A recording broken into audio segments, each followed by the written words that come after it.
What was happening was humanity's fear of things that could not be controlled, fear of vulnerability, fear of loss of control, fear of death and impermanence. Because of these fears, because of the needs of society and culture to manage productivity and labor and bodies, and we moved out of a more mythical oriented world with a lot of depth and moved into a flatter world where parts of the feminine were suppressed, denied, devalued. Sensitivity was devalued. Get over it. Put your head down and move forward. That's part of productivity, right? Be dominant. Don't be receptive. Be certain. Don't be curious. Dominance, not relationship. Rules and structure instead of intuitive wisdom. Doctrine over lived knowledge. If you look at the story of Adam and Eve, you can really see clearly how the feminine was blamed.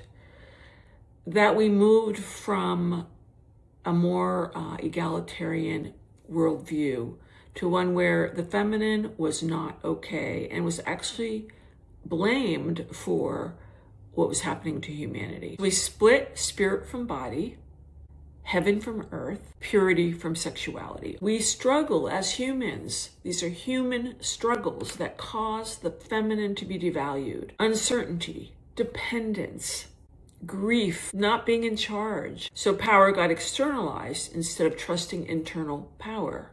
Survival became more important than feeling alive.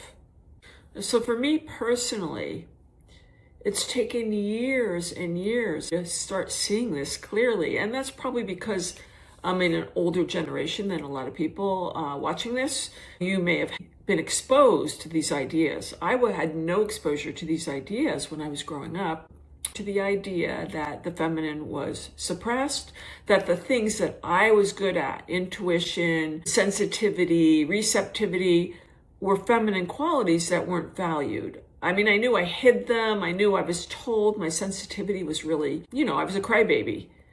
That's a complete putting down of being sensitive because I grew up in a really harsh place, very male oriented. The feminine wasn't honored at all. So now it's like the wool has been pulled away from my eyes, and it's very clear how much blame society has put on the feminine qualities, because the qualities that the feminine has, which are great, wonderful, amazing qualities and have a lot to do with wholeness, cannot be managed, controlled. They interfere with productivity. They have nothing actually to do with many of the things, how much money the stock market is making.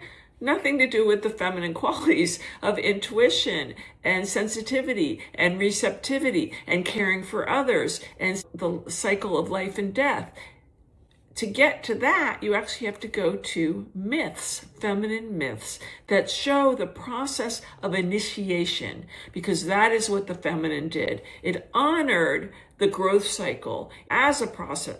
It honored how humans grow and evolve as a process of initiation instead of shutting it down and getting rid of it. So suppressing the feminine, it didn't just harm women, it harmed everyone, because everyone has both masculine and feminine qualities. So now, as we watch a world failing, social structures failing, this is all becoming more obvious. Domination systems aren't doing well. People don't like it.